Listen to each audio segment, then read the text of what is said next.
বাংলাদেশ নিউজিল্যান্ডের বিপক্ষে প্রথম ম্যাচে পরাজয়ের পরে যে ধকপক অবস্থা তৈরি হয়েছিল যে আজকের এই ম্যাচটা পরাজিত হলে বাংলাদেশ সিরিজ হারবে।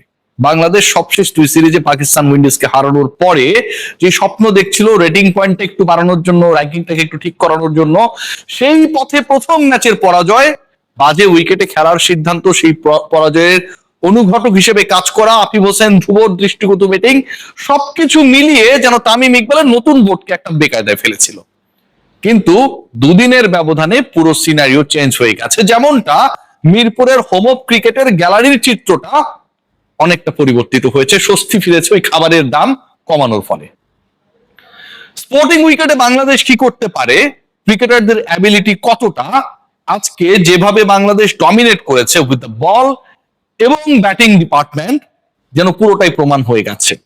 আজকে যেভাবে প্রতিপক্ষের এগেনস্টে 100 বলের মতো হাতে রেখে বাংলাদেশ সেই লক্ষ্য টপকে যায়, 100 বলের মতো হাতে রেখে 200 রানের মতো একটা টার্গেটকে টপকে যায়, ঠিক তখন একটা ব্যাপারই পরিষ্কার হয়ে যায় যে ওই মান্ধাত্তার আমলের spin friendly slow and low ট্র্যাকের আসলে প্রয়োজনটা নেই তানজিদ হাসান তামিমদের, নাজমুল হোসেন শান্তদের কিংবা স্পিড স্টার নাহিদ রানাদের। উইকেটের পরিবর্তন হয়েছে, চরিত্রের বদল ঘটেছে, বাংলাদেশের ম্যাচের ফলটাও বদলে গেছে। যেমনটা পাকিস্তানের বিপক্ষে বাংলাদেশ স্পোর্টিং 2 উইকেটে খেলেছিল, ঠিক একই উইকেটের নতুন করে চিত্রায়নে মিরপুরের হোম অফ ক্রিকেট আগের ম্যাচের গ্লানির চিত্রকে বদলে দিয়েছে। আজকের ম্যাচের আসলে রিয়েল ট্রু হিরোকে, এই 2 উইকেটের ট্রু হিরোকে, সেই আলোচনা যদি আপনি করতে চান, আপনাকে দুটা ক্যারেক্টার নিয়ে কথা বলতেই হবে। তানজিদ হাসান তামিম বিধ্বংসী ব্যাট করেছেন এবং যেভাবে খেলছিলেন, আজকের ম্যাচের সবচেয়ে বড় আক্ষেপের কথা সেটা হচ্ছে তিনি কেন তার সেঞ্চুরিটা পেলেন না। যেই তানজিদ হাসান তামিম পাকিস্তানের বিপক্ষে সিরিজ নির্ধারণী ম্যাচে 100 স্ট্রাইক রেটে সেঞ্চুরি করে প্রতিপক্ষকে উড়িয়ে গুড়িয়ে দিয়েছিলেন, সেই তিনি তার ওই পুরনো ফর্মটাকে আবারও দ্বিতীয় ম্যাচে নিউজিল্যান্ডের বিপক্ষে নতুন করে মঞ্চায়ন করলেন। শতক না পাওয়া 131 স্ট্রাইক রেটে ব্যাট করা, 10টা 4 মারা, 4টা বিশাল ছক্কা মারা তানজিদ হাসান তামিম বাংলাদেশের শুরুর চাপকে চেস করার ক্ষেত্রে শুরুর চাপটাকে একদম একলা তুড়ি মেরে জাস্ট উড়িয়ে দিয়েছেন। প্রথম ওভারে উইকেট নেই, সাইফ হাসান নেই, যেভাবে তিনি আউট হয়েছেন সেটা যথেষ্ট দৃষ্টিকটু ছিল। একটা উইকেট যেতেই পারে, শুরুর ব্রেক থ্রু হতেই পারে, কিন্তু সৌম্য সরকার যাকে নিয়ে এত আলোচনা, এত ডিসকাশন, এত রিপোর্টস, এত প্রার্থনা, সেই সৌম্য সরকার যখন আউট হয়ে গেলেন, বাংলাদেশের স্কোর তখন 21 রান 2 উইকেটে। সেই সময়টায় 199 টার্গেটটা যদি কেউ ভুল করে বলে ফেলেন এটা 270-80 টার্গেট, কারণ আপনার 2টা উইকেট চলে গেছে, বাংলাদেশের ব্যাটিং ডিপার্টমেন্টের ডেপথ নিয়ে যথেষ্ট প্রশ্ন রয়েছে, খুব বেশি ভুল বলা হবে কি? ঠিক ওখান থেকেই যেন নতুন করে পাল্টা আক্রমণ, কাউন্টার অ্যাটাক করে প্রতিপক্ষের বোলিং ডিপার্টমেন্টকে নাকানি চুপানি খাওয়ালেন তানজিদ হাসান তামিম, সঙ্গ দিলেন নাজমুল হোসেন শান্ত। আজকের এই ম্যাচটায় বাংলাদেশ ঠিক সত্যিকার অর্থে সেই স্মার্ট ক্রিকেটটা খেলেছে, যখন একটা দল একটা এরকম ট্রিকি স্কোরকে, এরকম স্কোরগুলো সাধারণত ট্রিকি হয়, এরকম একটা উইকেটে যেখানটায় তুলনামূলকভাবে বেটার উইকেটে আপনি খেলতে নেমেছেন, কিন্তু পারফরমেন্স করেছে প্রতিপক্ষ আগে ব্যাট করতে নেমে, যেন ওইখানটায় ওই আগের মতোই উইকেটে খেলা হয়েছে, 2 উইকেট হারিয়ে ফেলেন 20-21 রানের মধ্যে। কাউন্টার অ্যাটাক ওয়াজ মাস্ট, এবং সেই কাউন্টার অ্যাটাক কতটা স্মার্টলি করা যায় সেটার মঞ্চায়ন করেছেন তানজিদ হাসান তামিম। 33 বলে 50 করেছেন, 32 বলে 44 ছিল, 50-এ পৌঁছাতে 33তম বলে ছক্কা মেরেছেন। সেই ছক্কাটা ইন স্টাইল, দুর্বল ছক্কা না যে কোনো মতে আপনার ওই বাউন্ডারি লাইন পার হয়ে গেল। পরবর্তী সময় তিনি অ্যাটাকিং ছিলেন, 10টা 4, 4টা ছক্কা, 100 স্ট্রাইক, 131 স্ট্রাইক রেটে ব্যাটিং করা। এর বাইরে আমার কাছে যেটা মনে হয়েছে যে তিনি যে পার্টনারশিপটা 116 বলে 120 রানের, 114 বলে ইনফ্যাক্ট 120 রানের পার্টনারশিপটা গড়লেন নাজমুল হোসেন শান্তর সাথে, সেটা পুরো ম্যাচ থেকে নিউজিল্যান্ডারদেরকে ছিটকে ফেলে। এই পার্টনারশিপে 58 বলে 76 রান। তিনি যখন আউট হয়ে গেলেন তখনও প্রায় মোটামুটি 70-80 রানের মতো প্রয়োজন, এবং সেই সময়টায় 60 রানসের মতো প্রয়োজন। আক্ষেপ ছিল একটাই, যেটা শুরুতে বললাম, যে তানজিদ তামিম চাইলে 50টা করতে পারতেন, আমার কাছে ভালো 100 করতে পারতেন। আমার কাছে ভালো লেগেছে কোন পয়েন্টটা, সেই পয়েন্টে তানজিদ হাসান তামিম যেভাবে খেলছিলেন, তিনি কখনো একটু স্লো হয়ে গেলে, একটু ধীর স্থির হলে, একটু কেয়ারফুলি খেললে, একটু খেলার ধরনটা পাল্টালে সেঞ্চুরি করতে পারবেন, এই চিন্তায় নিমজ্জিত হন নাই। তিনি যেভাবে খেলেছেন, যেভাবে অ্যাটাক করেছেন, যেভাবে তিনি 33 বলে 50 মেরেছেন, যেই বলে আউট হয়েছেন তার আগের বলে 90 মিটারের একটা ছক্কা মেরেছেন, ওই মুডেই তিনি ছিলেন। তিনি কখনো তার মুড চেঞ্জ করেন নাই।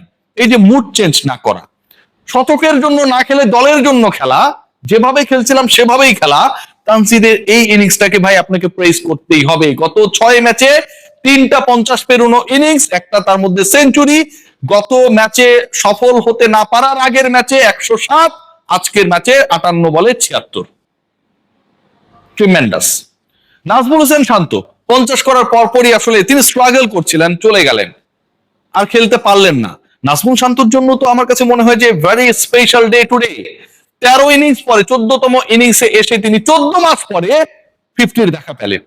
50 দেখা পেয়েছেন ঠিকই, 50 করার পরে ক্র্যাম্প করার কারণে চলে গেছেন ঠিকই, কিন্তু এন্ড অফ দ্য ডে আমার কাছে মনে হয় নাজমুল হোসেন শান্তর ফর্মে ফেরাটা খুব জরুরি ছিল। আজকে ব্যাটিং অর্ডার সবার চেঞ্জ হয়ে গেছে, কারণ আপনাকে 3 নম্বরে খেলাতে হয়েছে, শান্তর ওই জায়গাটাতে খেলাতে হয়েছে। সৌম্য সরকারকে সফল হন নাই, উট করে খেলিয়ে দিলে সফল হবেন না, এটাই স্বাভাবিক। কিন্তু the way he played, the way he plays the ball, এটা মনে হচ্ছিল যে অনেক সময় ওয়ার্ম আপে ব্যাটিং কোচেসরা হচ্ছে ফিল্ডিং শেখায় না, বলগুলোকে মানে, অথবা ফিল্ডিং কোচেস ক্যাচিং শেখায় না, ঠিক ওই ওয়েতে ওই রোলে সৌম্য সরকার আজকে এখানটায় খেলতে নেমেছিলেন। Not a batter on number 3।